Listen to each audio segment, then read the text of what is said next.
can you use ratios to convert metric units of measure? Think about this question during the lesson. Amelia is helping her father build a skate ramp. They cut a board 1 2/10 meters long to use as the back of the ramp. Is the length of the board as shown in centimeters correct? You can convert metric units the same way as customary units. Here is one way to solve the problem. Convert meters to centimeters. First, identify the conversion rate that relates to the measurement. 100 centimeters equals 1 meter. Find an equivalent rate. To find the number that goes in the box, how do you decide what value to multiply by? Because the bottom term in the conversion rate is 1, multiply by the bottom term in the ratio from the problem, 1 2/10. Multiply both terms of the rate by 1 2/10. 1 2/10 meters equals 120 centimeters. The board is the correct length. Here is another way.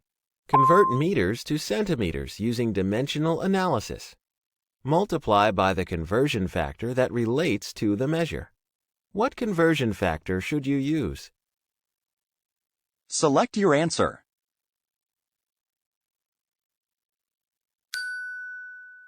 Multiply by the conversion factor 100 centimeters over 1 meter.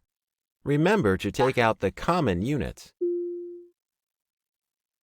1 2/10 meters equals 120 centimeters. The board is the correct length.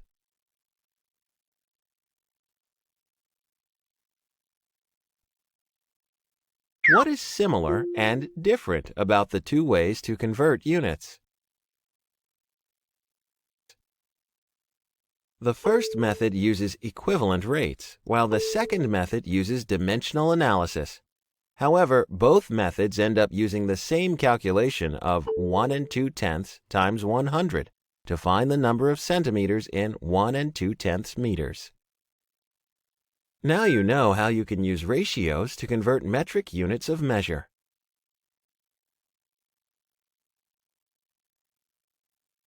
The middle of the skate ramp is 2 5/10 meters wide. Amelia and her father want to use a board that is 23 5/10 decimeters long. Is this board wide enough for them to use?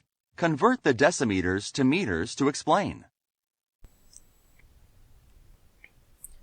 Let's find our conversion factor. So we have to convert from decimeters to meters. So in our chart here, we have 10 decimeters is equal to 1 meter. And so we're going to use that as our conversion factor.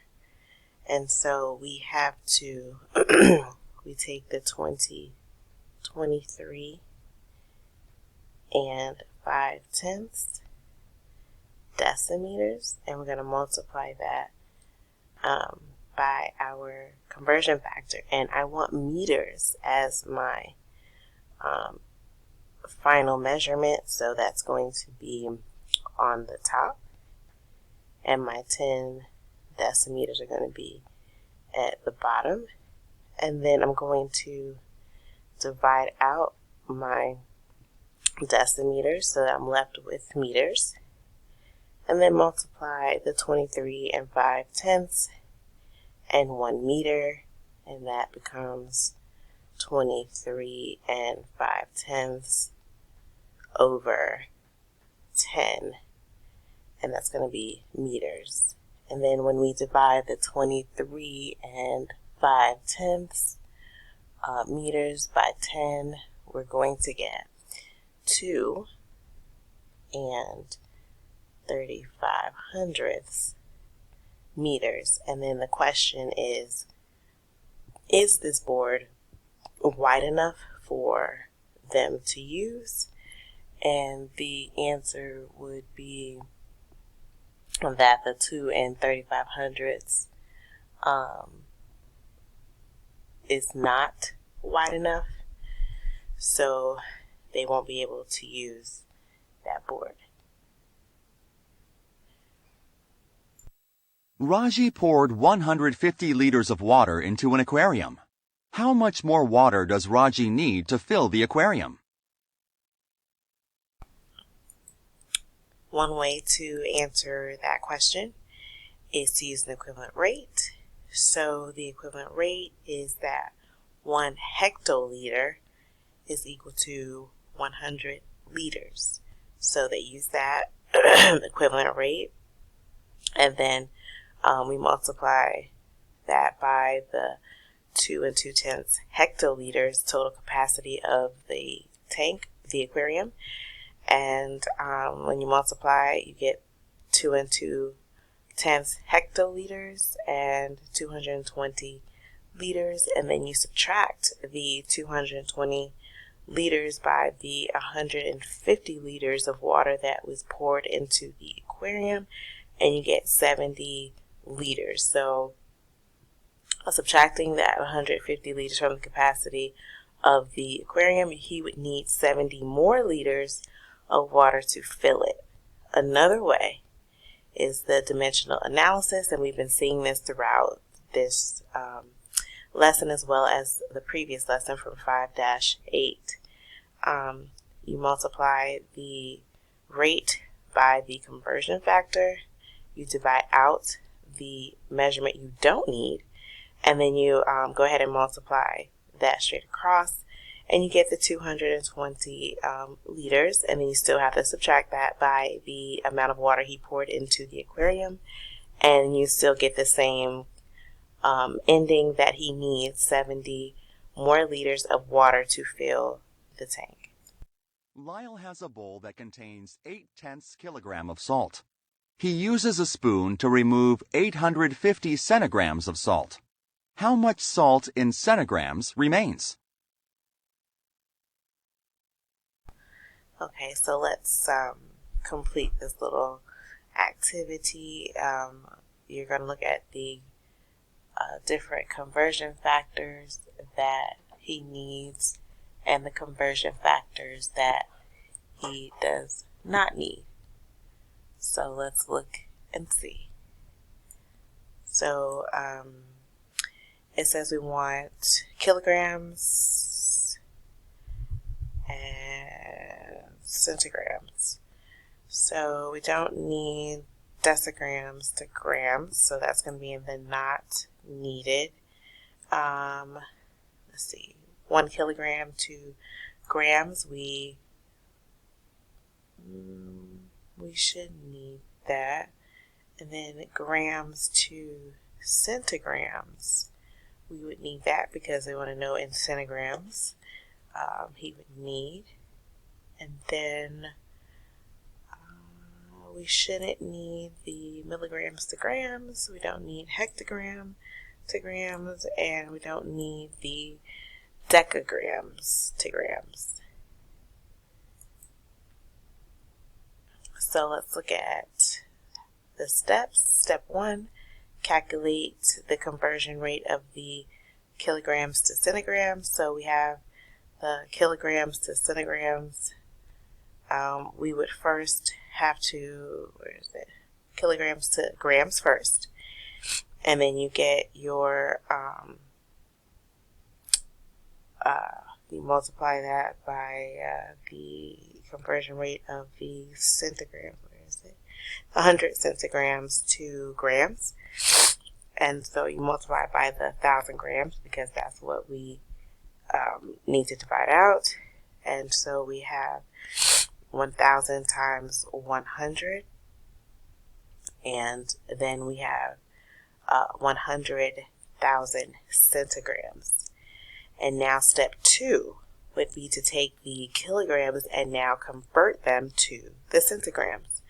So we have the 1 kilogram now is equal to 100,000 centigrams as our conversion factor, and we're going to multiply that by the rate of the 0.8 kilograms. And when you multiply that, you get the 0.8 kilograms is equal to 80,000 centigrams. And then you must subtract 850 centigrams because it says he's going to remove 850 centigrams. So we're going to subtract that away, and then we get 79,150 centigrams. So that's all the salt that will remain in the bowl as centigrams.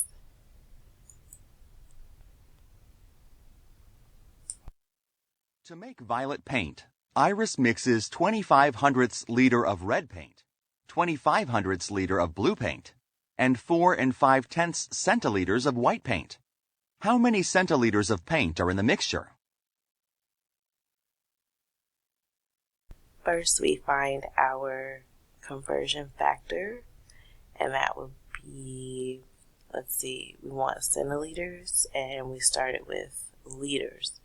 So we need converting from liters to centiliters. So that would be our conversion factor. So we need to